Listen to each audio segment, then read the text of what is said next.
lees. Ons is baie opgewonde, of ek is, seker meer as iemand anders, oor ons nuwe reeks met die naam Millennials. Ek so graag so lank hierdie preek, okay?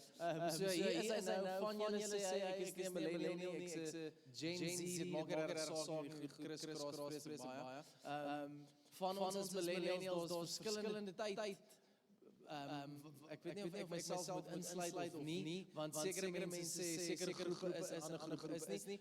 Maar vir die reeks, kom ons speel almal as millennials, okay? Want in elk geval kan ons almal leer by dit wat in hierdie generasie gebeur, spoel in elk geval oor na die volgende generasie. So daar word verskriklik baie gesê oor die millennials, positiewe goed, negatiewe goed.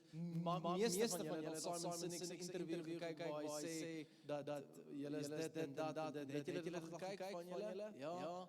Ons is nie lief vir Simon nie, ons is niemand het kyk nie, as julle wil, kyk graag. Ons 'n klomp mense in die werksplek wat sê, julle sukkel om 'n nuwe generasie te werk, kan nie met hulle relate, kan nie met hulle kommunikeer nie, hulle wil luister na wat gesê word nie, hulle is heeltyd op hulle fone, hulle kan nie hard werk nie, hulle kan nie dit, hulle kan nie dat nie. En ek wil graag hê oor die volgende 6 weke moet ons kyk na potensiaal en probleme van julle generasie.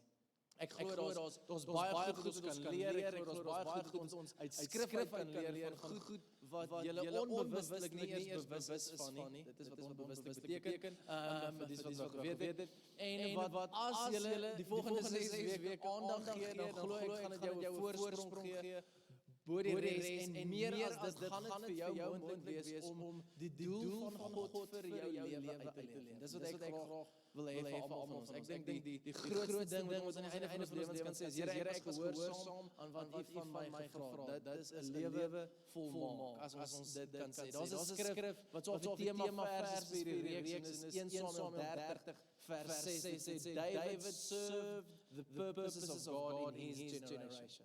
En ek wil graag hê dat van elke liewe een van ons geskryf kan word sê, ek het die doel van God gedien in my generasie. Dit sal amazing. So dit is die aim, om die doel van God te dien in ons generasie. So kom ek net vinnig vir ons wegwerk. Here, ons kom sê, ons harte is oop, ons wil leer. Ons wil leer oor U, ons wil leer oor ons lewens, ons wil leer oor U plan. Kom maak ons ontvanklik, ons harte sag, sodat ons kan uitstap anders, as dit ons ingestap het in Jesus naam. Amen.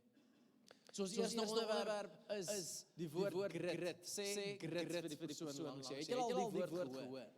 Grit. Het jy al die woord gehoor? As jy gehoor het, baie goed vir my.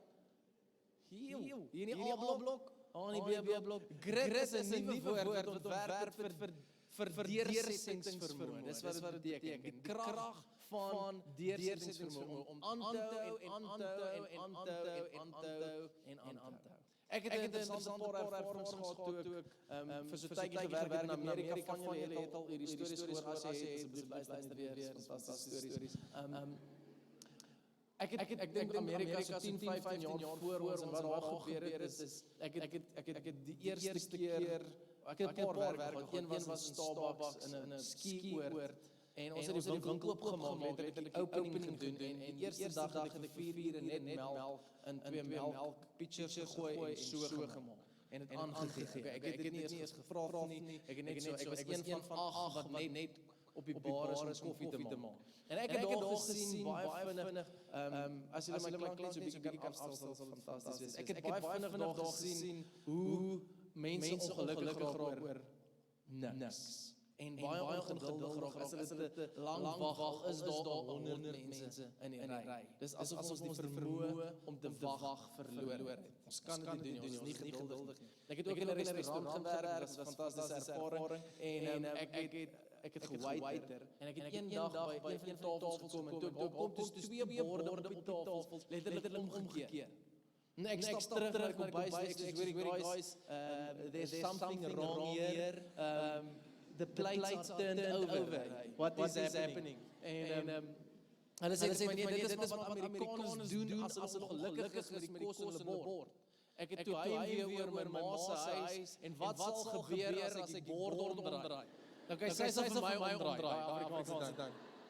Het sal nooit gebeur in my ma se huis. Dis wat Amerikaners doen. En ek dink ongelukkig wat gebeur in die generasie, die manier hoe ons groot word, is ons wil hê alles moet instant wees, vinnig wees, dit moet reg wees, dit moet werk. As ek iets bestel op Takealot, wil ek dit 2 dae by die pick-up point gaan haal, as ek 5 dae gewag het, raak ek ongelukkig. En ek stuur vir hulle e-mail en sê, julle diens is oor. En ongelukkig ons wil weet of nie, as ons herhaaldelik hiermee te doen het, wat julle gaan hê en klaar het, vorm dit iets binne in ons. Ek kan 'n toets vanaand, okay? Ek kan toets of ons geduld het. Wie van julle doen die volgende? Wanneer jy in Pick n Pay staan om te gaan groceries koop, dan staan jy by een ry en dan sien jy hierdie ry langs aan jou, beweeg vinniger en dan beweeg jy oor na hierdie. Wie doen dit? Julle is op die regte plek vanaand. Okay. Julle is op die regte plek. Wie stop nie meer ordentlik by 'n stopstrot, maar rol stop en voel dit is volkome fine. Okay. Julle sien. Hier's 'n probleem. Ons het die vermoë om te wag en om 'n bietjie stadiger te lewe heeltemal afgeleer. En hierso is die probleem vir my, ons dink is fine en dit is fine, dis hoe jy groot geword, maar hier's die probleem daarmee, is dat niks wat God in jou lewe gaan doen, gaan instant wees, niks.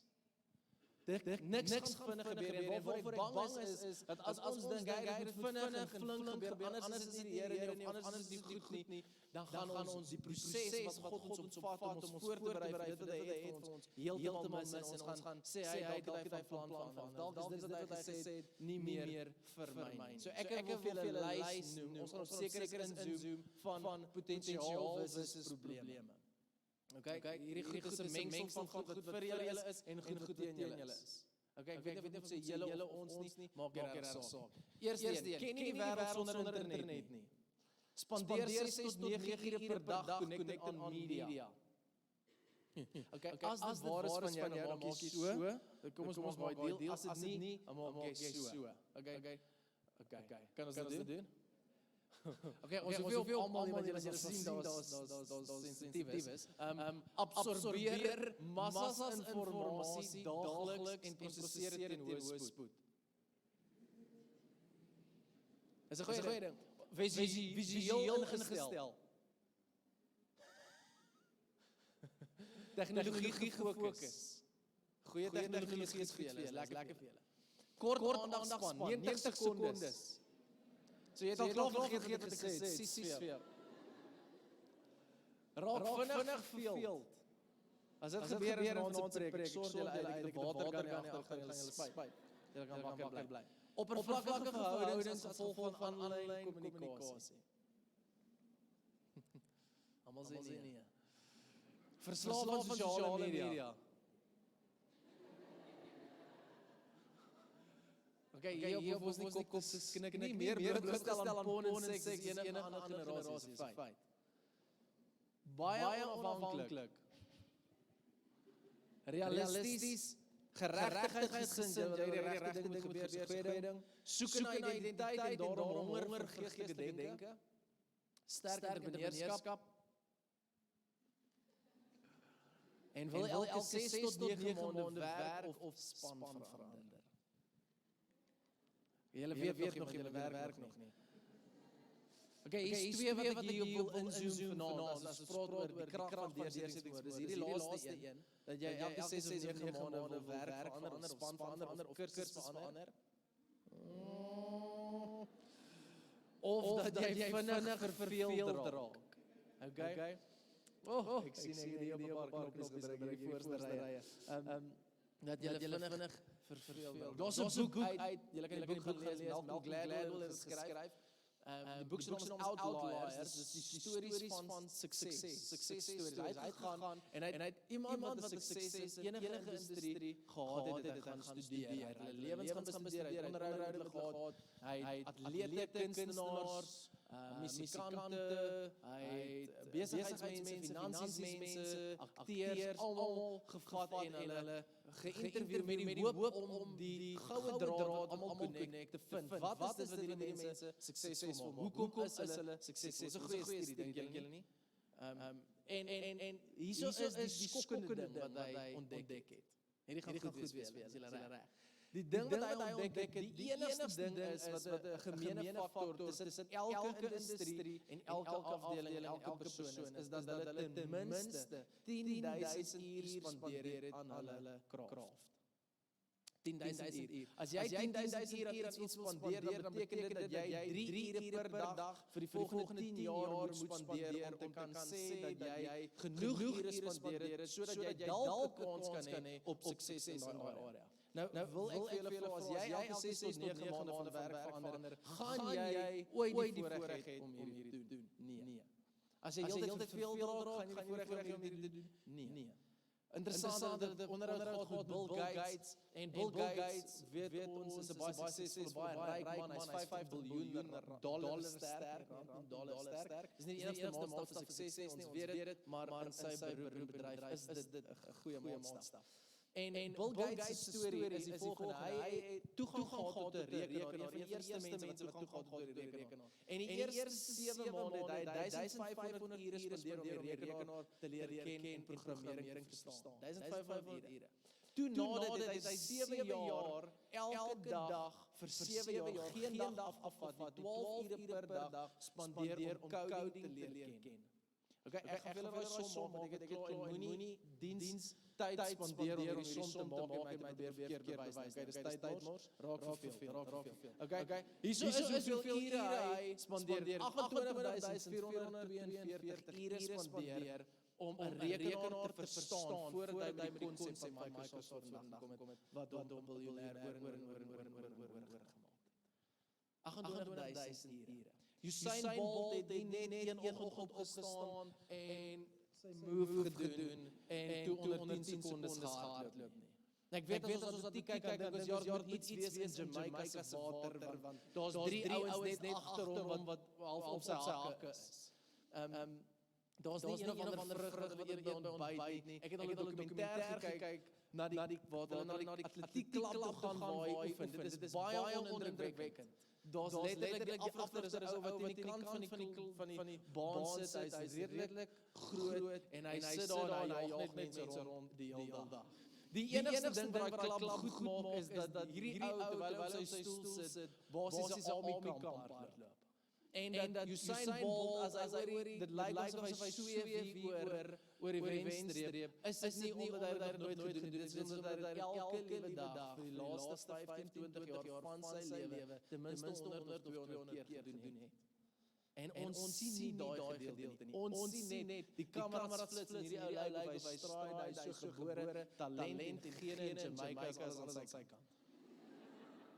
En die probleem wat dit doen is dit skep by ons indruk dat hy as my video nie viral gaan nie, as ek nie geleentheid op America's Got Talent kry nie, dan gaan ek dit nie maak nie. En dit skep 'n generasie wat nie bereid is om te wag of hard te werk vir iets wat God voor hulle sit in hulle land sit. En dis 'n probleem. Okay? Dis 'n probleem. So ek wil julle wys wat in Dawid se lewe gebeur het. Dawid het 4 stadiums in sy lewe gehad. En die 4 stadiums het oor een ding gaan en dis faithfulness, om getrou te wees aan sekere goed, sekere stadiums. En hier is wat ek wil hê jy moet doen soos ek hierdie 4 stadiums gaan. Ek wil hê jy moet jouself plaas in een van daai stadiums. Dalk is jy hier vanaand en jy sê ek weet nie wat die Here vir my het. Ek het 'n begeerte om finansies te doen en dis op hierdie stadium al begeerte wat ek het, dis fantasties, jy gou daarmee. Maar dalk is jy confused of dalk jy so 'n bietjie van clarity en jy weet wat is, dalk weet jy glad nie. Maar hier is hoe ek sien in skrif en in persoonlik in my eie lewe hoe die Here werk. Hy gee vir jou 'n visie.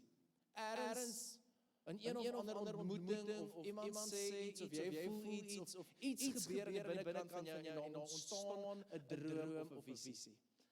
En niemand weet noodwendig van nie, maar jy is oortuig en seker dat hier is iets waarvoor God jou geroep het en jy is nie lekker clarity nie, maar jy begin navigate deur dit om uit te kom by daai baken wat jy vir jouself geskep het. En hier is die ding, is God gee 'n visie en dan dink ons môre gebeur. Maar God gee 'n visie en dan berei hy jou voor vir daai visie. Dit vat baie lank.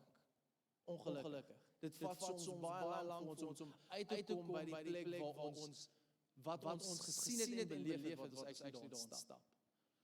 die begeerte vir my om 'n kerk te plant, het seker 15, 20 jaar in my koshuiskamer op Stellenbosch, het ek die eerste keer gesien en ervaar, terwyl ek tyd met die Here spandeer. 20 jaar later, en in daai 20 jaar, het ek baie keer gedink, nee, ek gaan eerder iets anders doen, hierdie is nie reg vir my nie. So dit vat tyd. Kom ons kyk na Dawid se lewe en ons kyk na hoe hy deur hierdie stadiums gegaan. Voor ons by Dawid kom. Jesus, Hebreërs 5 vers 8 sê die volgende. Lees wat hy sê. Hoewel hy die seun was, die seun van God was, het hy deur alles wat hy gelei het, geleer wat gehoorsaamheid is. Jesus het geleer. Hy het soos ek en jy geleer om gehoorsaam te wees. Die teoloog noem die eerste 30 jaar van Jesus se lewe the silent years. Ons weet niks van nie. Ons weet nie wat in daai jare gebeur nie. Ons weet wel dat hy houtwerk gedoen het saam met sy pa. Ons weet sy pa oorlede toe hy 13 was of voor hy 13 was en hy die familiebesigheid oorgeneem. En ek wil hê jy moet hierdie picture die seun van God in 'n baie klein kamertjie in Jerusalem besig om houtwerk te doen. Die vermoë binne homself om wonderwerke te doen. Maar hier staan hy in 'n kamertjie besig om te skuur. Besig om dan ek weet nie wat dan is aan Jerusalem dan Stini 2 huise af. Sy soek 'n stoel. En hy moet 'n stoel maak vir haar. Hy het die vermoë om engele uit die hemel te roep. Hy het die vermoë om water in wyn te verander. Hy het die vermoë om enigiets te doen. Siekes te genees, maar hy staan in 'n winkel, in 'n shop, in 'n kamer en hy doen houtwerk. Vir 30 jaar. En vir 30 jaar hoor jy niks van hom. Een keer op 12 is hy in die tempel. En die ouens is so wow. Hier's die son 12. 18 jaar later, sê die Vader, nou kan jy gaan, tyd is reg. 18 jaar. En hy wag, en hy wag. Ek dink baie keer het dit so gewerk in Jesus se huis. Ek sien Maria staan nie kom by. Jesus, die melk is op asseblief seun gaan af my melk, stap uit die kombuis uit. Vader en hy staan by die huis, Vader met die melk in die naam van Jesus. En die melk vermeerder. En sy kom terug en sê, Jesus, jy was vinnig. Ja, mama. Maar ek sien die seele is al gebreek, ek weet weer ons het vir jou. Ja, mama. Dis die vermoë, ek grap nou, maar julle verstaan dat hy die kapasiteit gehad om enigiets doen en hy het houtwerk gedoen. Hy het nie 'n following gehad, hy het houtwerk gedoen vir sy familie, om hulle te voorsien vir 30 jaar. En hy het gewag, en hy het gewag, en hy het gewag, en hy het gewag tot God sê, nou is jou tyd, go.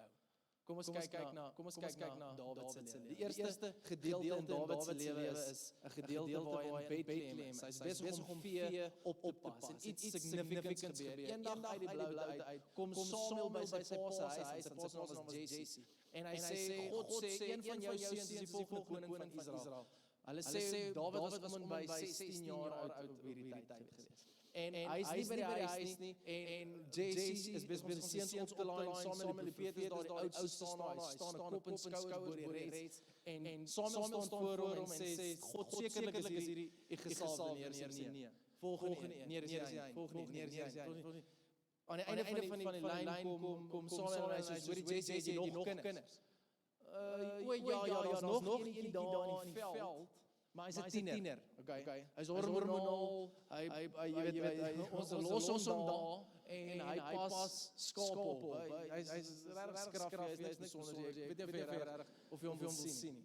Nee, bring hom. En Dawid staan voor saam met die profeet en God sê, hier is my man. Hier is hy ou. En hulle salf net daar vir Dawid. Om hom by 16 jaar oud. Nou hier's wat ek wil hê jy moet weet, as hulle iemand gesalf het, hulle ramshoring folie gemaak, oor jou kop uitgegiet, dit was 'n seremonie geweest. Hierdie ou is die volgende koning van Israel. Sy familie sien dit, sy pa sien dit. Nou ek wil hê jy moet dink, wat het die volgende dag gebeur? Kom ek sê julle wat die volgende dag gebeur. Dawid het teruggegaan. Hy het nie in die paleis wakker geword met wit linnen en 'n sielie matras wat sy voet tingle. Okay. Hy het in die veld wakker geword en hy het gekyk na skapies. Niks glorieus daarvan nie. Niks romanties nie. Ek neem aan daai volgende aand by ete was sy broers soos Dawid, jy dink vir jou luister buddy. Jy sal luister wat ek sê, hierdie koninkryk ek sal maak. Ek sien nie dat Dawid gesê pa ek moet nou die mout vashou. Skoning. Ek sien nie dit nie. Sorry boys, ek gaan nie skool was nie. Dis gewoon ek het slaap om hierdie gedoen. Gaan julle maar aan nie. Niks van dit gebeur, niks van sy lewe verander nie, maar hy het 'n ontmoeting gehad met die profeet wat God se stem was en iets significant in sy lewe gebeur. En alles bly net normaal. Kyk wat sê skrif, 1 Samuel 17 vers 34, toe sê Dawid Saul, so vir 'n lang tyd is hy net getrou aan natuurlike goed. Hy is net getrou aan die normale mundane goed elke dag nie mundane goed wat net elke liewe dag gebeur. Niks sonnes nie, niks rooskleurig nie, nie 'n video wat viral gaan nie, nie 'n groot verhoog nie, niks. Normale goed. En op 'n dag wat sy pa van vat vir broers kos, hulle is besig om te fight op een of ander linie. En hy kom dan aan en is hierdie Filistyn wat vies goed sê oor sy mense. En hy dink homself, wie is hierdie ou wat so praat van my God en my mense? Hy het nie geweet die vorige aand toe hy gaan slaap het, die volgende dag gaan iets gebeur wat my platform gegee en my setup vir die res van my lewe. Hy het nie geweet nie. Maar hy gaan na hierdie linie in die veld toe en hy sê die volgende vir Saul, net na hy kos gevat van sy broers. Hy sê, as ek die klein vee vir my pa oppas. Ek is seker van Saul was soos, as jy die klein vee vir jou pa oppas, jy wil nou 'n man wat meer as seker 3 meter en 190 kg weeg met armor so swaar soos wat 3 van ons manne is, wil jy nou verslaan, maar jy vertel stories van toe jou pa se vee oppas. As ek 'n klein vee van my pa oppas en dan kom 'n leeu of 'n beer en dra 'n lam weg uit die kudde, gaan ek agter hom aan en slaan hom dood en red die lam uit sy bek. Nou manne, wanneer laas het dit julle gebeur? Wanneer laas? Okay, hierso is wat in daai tyd gebeur het. Dawid het gesien God is met hom. Hy is gesalf en wat gebeur het wanneer jy gesalf was, as die gees van God oor jou gekom.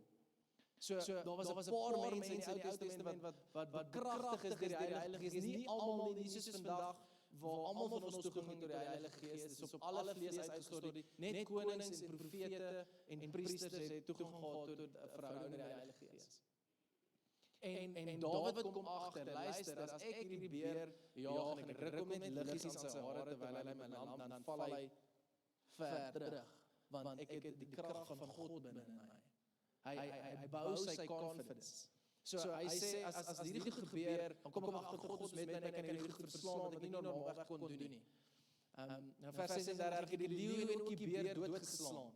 As jy nie 'n leeu en 'n beer doodmaak, voor jy platform verklaring, gaan die platform jou doodmaak.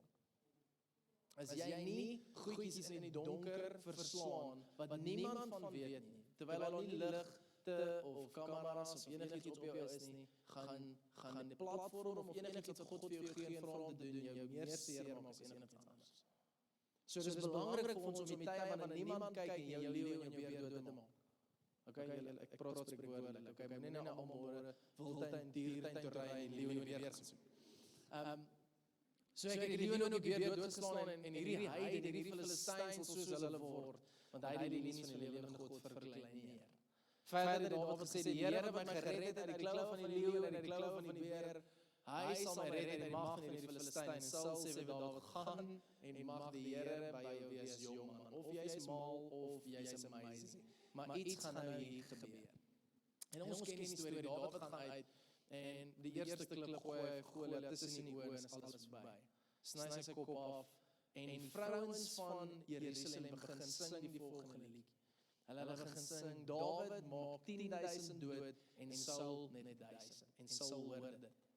En hy sê, so nou het hy in 'n dag meer reg gekry as ek my hele lewe en raak jaloers. En die tweede deel van Dawid se lewe begin, en dis 'n deel waar hy met vlug sy lewe vir die volgende 14 jaar kruip hy weg in die grotte van Jerusalem en die berge van Jerusalem. Die tweede deel van sy lewe is die deel waar hy is by Adullam. Adullam is 'n grot se naam. Nou kan ek net sê, voor ons by Adullam kom, wat beteken dit om getrou te wees in die eerste stadium in die natuurlike goed? Dit beteken, jy moet twee goed doen. Jy moet jouself kan lei en eendag jou huis kan lei. Dis die enigste voorvereistes vir leierskap in die kerk of in die koninkryk van God is hierdie twee goed. Kan jy jouself lei? Kan jy jouself beheer en bestuur? En kan jy jou huishouding beheer en bestuur? Dis nie kan jy engele uit die hemel uitroep nie. Dis nie kan jy profeteer nie. Dis nie kan jy siekes kan jy dooies opwek nie. Dis nie daai goed nie. Dit is baie natuurlike goed. En as jy nie daai goed kan doen nie, dan sê God, dan is jy nie fit om in die koninkryk 'n volgende stap in te neem. So dit is goed soos maak jou bed op. Borsel jou tande. Kom jou studies deur. Kom jy net dit sê. Maak nie saak hoe lank dit vat nie. As dit vir jou maraton is, doen net maraton stel, maak dit net klaar.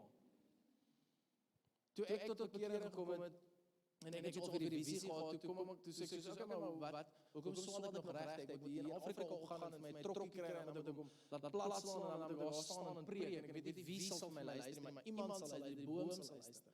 En ek was vas oortuig, toe wat die mense my daai tyd sê, "Gee die enigste ding wat jy doen is jy gaan klaar maak." En ek het in daai regsklasse gesit so.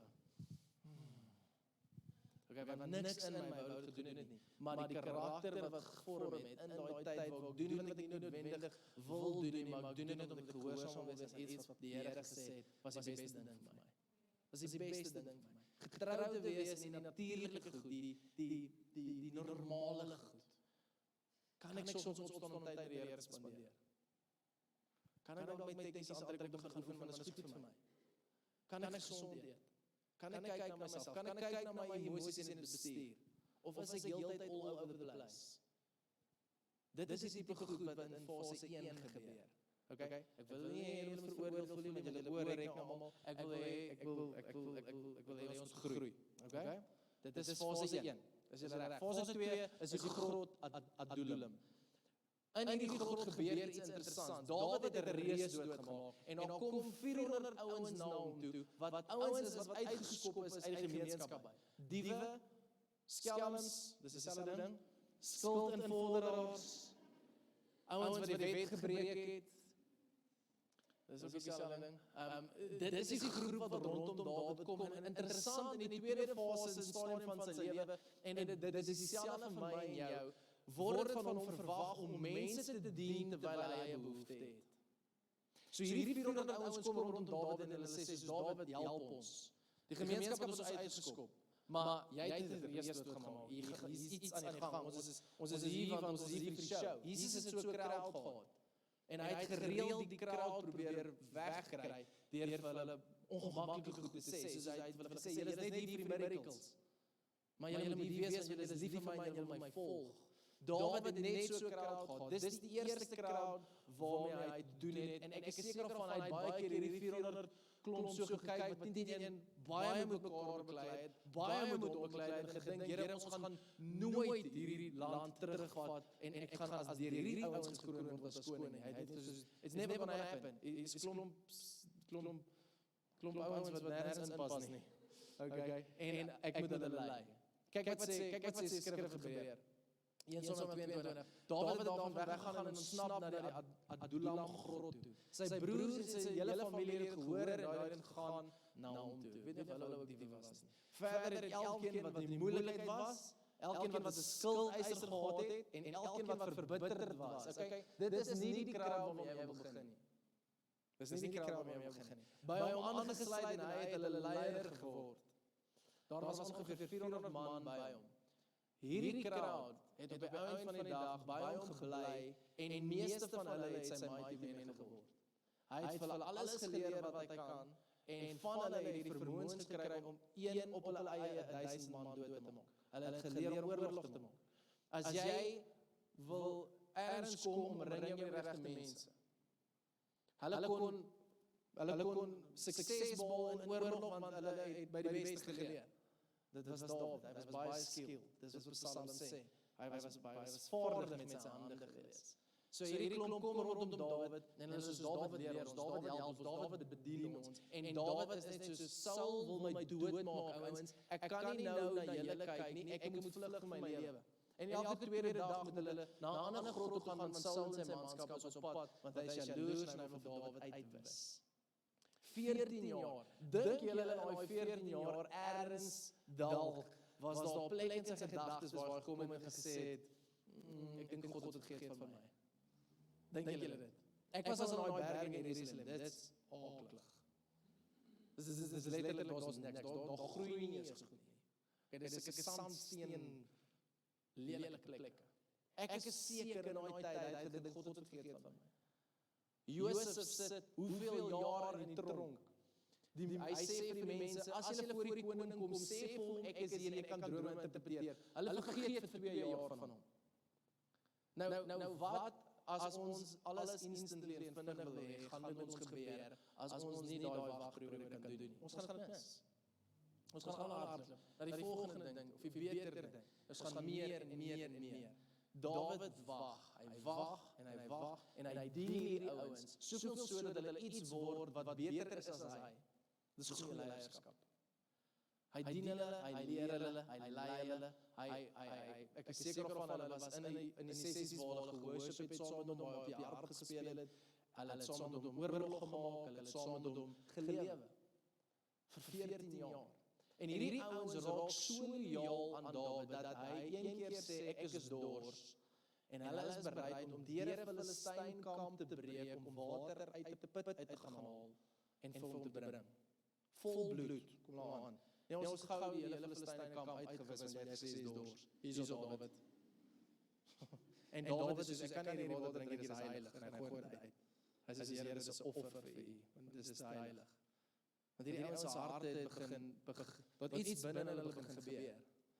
Want as hierdie ou dien ons heeltyd, en ons sien hoe swaar kry hy, maar hy is steeds lief vir ons. Hy dien ons nog steeds. Gaan dieselfde vir my en jou wees. Jy gaan mense rondom jou hê, wat behoeftig is, wat jy moet dien. En hulle gaan nie vir jou vra, gaan met jou nie. Hulle gaan nie elke tweede oggend incheck by jou en pastoraal met jou wees en jou rug gryp, soos hy, is jy alright? Nee, ek is nie alright nie. Oor my worry nie, ek nie, oor my probleem. Dit is wat gaan gebeur. Dis hoe God ons gaan toets.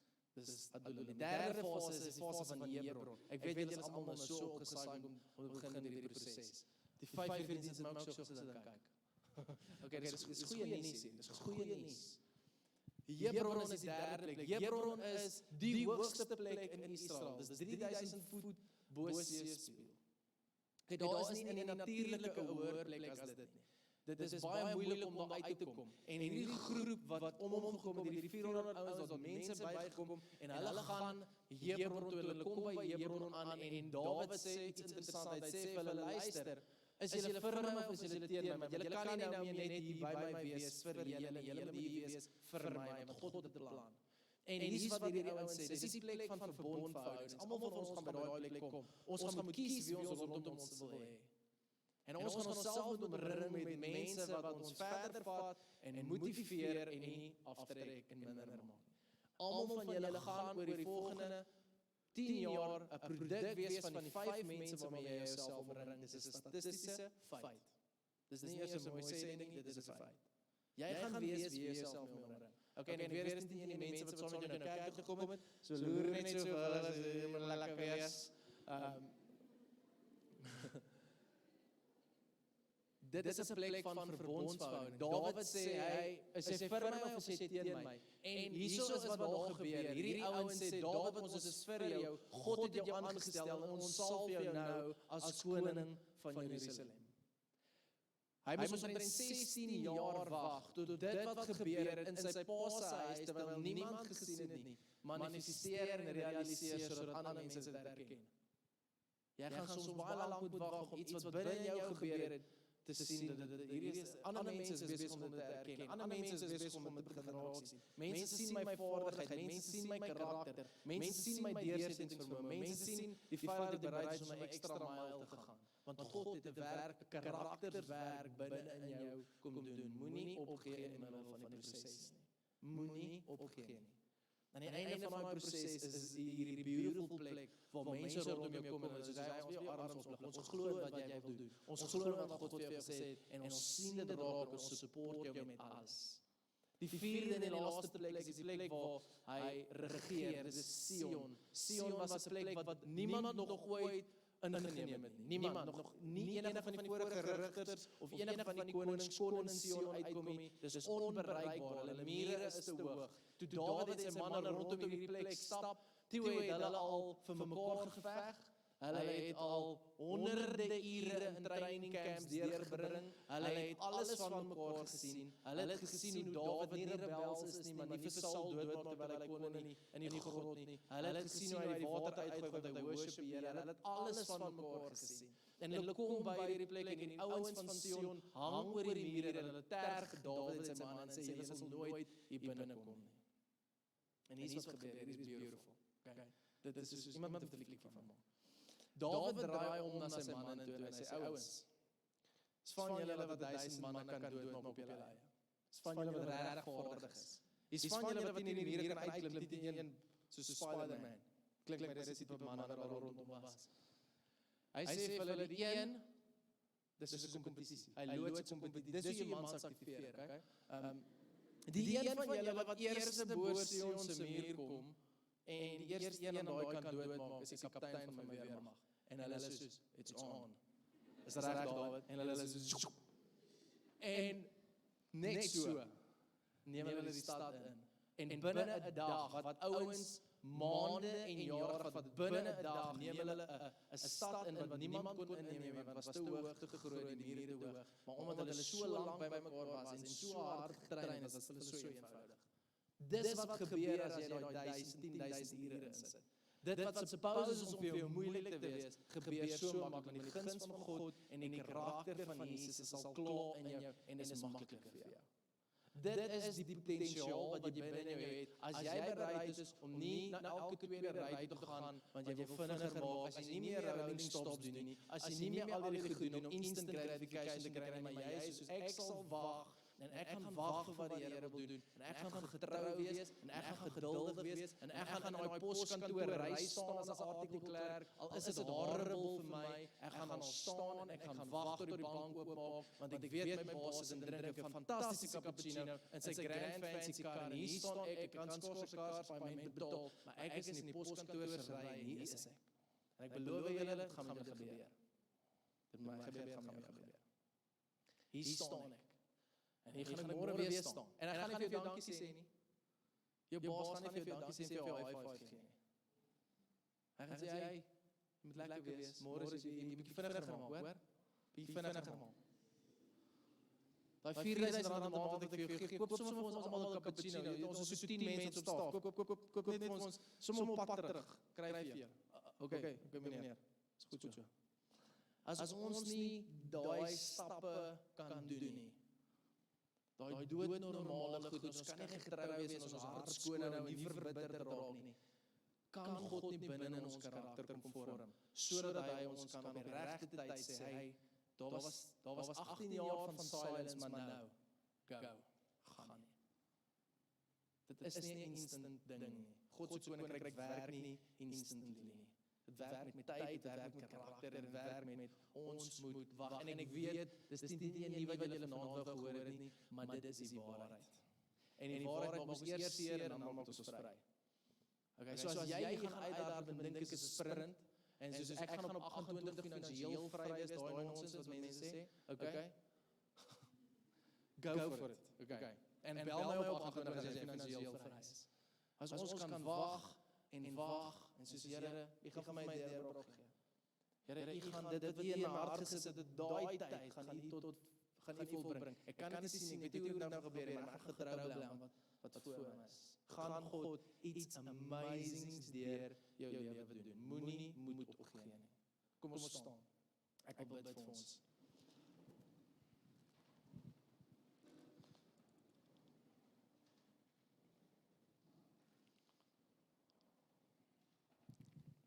Here, ons kom verklaar vanaand dat ons die kinders is. En ons kom sê sommer net ons wil vanaand sê, U regeer. Here, nie net op bo in die hemel nie, maar U regeer oor ons lewens. En ons wil sê as 'n groep, ons wil nie vooruit hardloop nie, en ons wil ook nie agterraak nie. Ons wil nie links gaan as U regs gaan nie. Ons wil by U bly. Ons wil U volg. Ons wil U dien.